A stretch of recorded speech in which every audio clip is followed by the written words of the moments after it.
سنا ہے کہ سپریم کورٹ آف پاکستان کے چیف جسٹس نے سندھ کے senior member board of revenue کو لیٹر لکھا ہے کہ جتنی بھی گورنمنٹ کی لینڈس ہیں جس پہ قبضہ ہے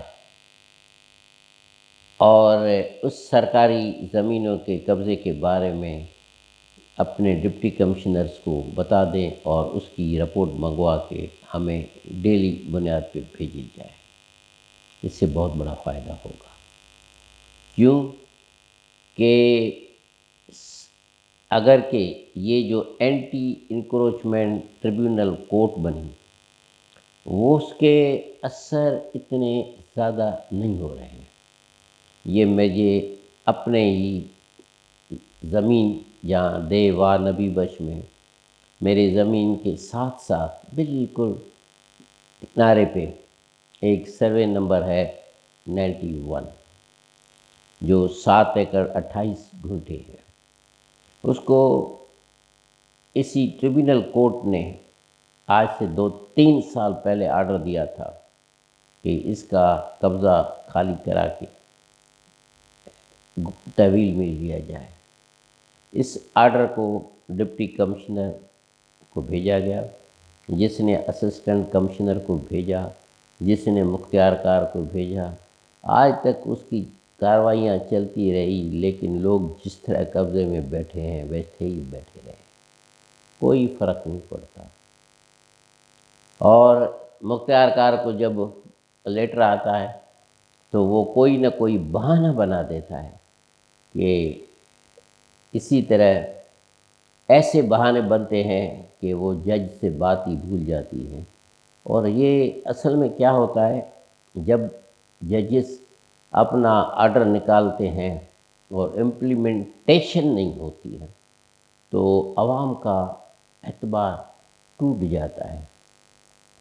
جیسے پہلے تو ڈپٹی کمشنر اور کمشنر کے پاس لوگ جاتے تھے کاموں کے، اب وہاں قسمت سے کوئی جاتا ہے، ورنہ یہ آفس خالی ہوتی ہیں۔ وہاں پہ یہ کبھی کبھی آتے ہیں، چند گھنٹے کے لیے آئے، ہفتے میں 2-3 دفعہ اور چلے جاتے ہیں، باقی تو وہ اپنے کام اپنے گھروں پہ کرتے رہتے ہیں۔ کبھی نہیں دیکھیں گے کہ ڈپٹی کمشنر والے یا دوسرے آفیسرز آتے ہیں۔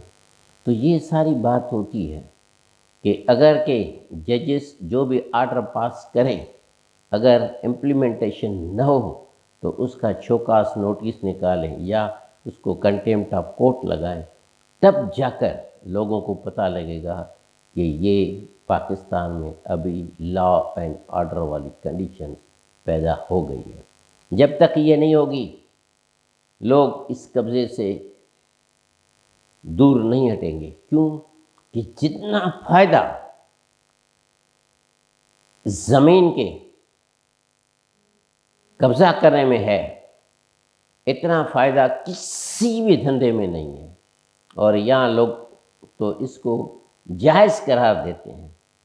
کیونکہ مجھے اچھی طرح یاد ہے ایک بندے کے اوپر جب ہم نے ایس پی صاحب کو کمپلینٹ کی تھی، بلا کے اس کے پاس منگوایا تھا، تو وہ ان کو ایس پی صاحب کامران نواز صاحب کو کہہ رہا تھا کہ سائیں بنیے کی ہندو کی زمین پر جتوئیوں نے قبضہ کیا، نوحانیوں نے قبضہ کیا، اگر کہ میں اس کا پڑوسی چانڈیا ہوں، اگر میں نے قبضہ کیا تو کون سا گناہ کیا؟ تو ایس پی صاحب نے ان سے جب معلوم کیا تو تم نے کاغذ بنائے ہیں؟ تو کہنے لگا کہ نہیں۔ تو کہتے ہیں پھر کیا چاہتے ہو؟ تو اس نے سیدھا سا کہا صحیح مجھے تو 5 لاکھ چاہیے، باقی آپ جو بھی فیصلہ کریں وہ مجھے منظور ہوگا۔ تو اس قسم کے لوگوں کی یہ ذہنیت ہے کہ سب لوگ جو ہے نا قبضہ کر کے امیر ہو گئے ہیں تو ہم بھی کیوں نہ قبضہ کریں۔ اور یہ ایسی بیماری پھیلی ہوئی ہے، خاص کر کے اس کے جو افیکٹڈ لوگ ہیں وہ مینارٹی کے لوگ ہیں یا کچھ جو ہے نا جو ایسے شریف لوگ ہیں، ان کے اوپر قبضہ کرنا یہ سمجھتے ہیں کہ ہمارا جائز حق ہے۔ اب اس جائز حق کو کیسے نپٹا جائے؟ جب یہ کورٹوں میں امپلیمنٹیشن کا پاور ہو. جب تک کورٹ امپلیمنٹیشن نہیں کرتی ہے تب تک کوئی پاور نہیں چلتا ہے. 21 فروری یہ 2021 کو ایک سینئر سول جج نے ایک جگہ کو جو کہ ایجوکیشن اپلیکیشن میں تھی اس کو اپلائی کیا کہ اس کو مختار کار کو اس کو ان سے پیسے نکال کے اور یا تو اس کی پراپرٹی کو سیل کریں اور پیسے نکال لیں. اور مختار کار نے رپورٹ پیش کی کہ میں نے اس کو اٹیچ کر دیا. اور اس کے بعد جب ہم لوگ وہ گئے دیکھا تو وہ تو کھلی ہوئی ہے.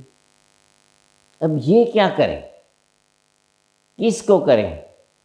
ورنہ جب یہ کورٹ کا آرڈر نکلے تو ان کو پتہ لگے مختار کار کو اگر کہ میں نے اٹیچ کی ہے تو بغیر کورٹ کے آرڈر کے یہ نہیں کھل سکتی ہے. اسی طرح سپریم کورٹ آف پاکستان کے آرڈر سے جب ایک پیٹرول پمپ برف کا کارخانہ اور دکانیں سیل ہوئی تھی، مختار کار نے بڑی ٹرک سے ایڈوکیٹ جنرل سے ایک عجیب سی لیٹر لکھوا کے اس کو کھول کے دے دیا تو لوگوں کا امپریشن ختم ہو گیا. اور یہی کہتے ہیں جب سپریم کورٹ کسی کا پیٹرول پمپ نہیں بند کروا سکتی، جب سپریم کورٹ کوئی امپلیمنٹیشن نہیں کرتے ہیں یہاں کے مختار کا، تو باقی کو کیا ہوگا؟ تو اس سے کیا ہوتا ہے؟ امیج خراب ہوتا ہے.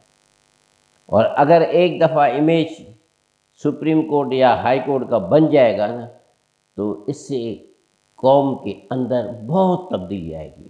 اور ایک دفعہ اگر ان کو ڈر لگ گیا نا کہ واقعی جو بھی قبضے ہوتے ہیں یہ اللیگل ہیں تو پھر قبضے ہونا بند ہو جائیں گے اور لوگ بڑے سکون کے ساتھ اپنے گھروں میں جا کر بے فکری کے ساتھ رہ سکیں گے.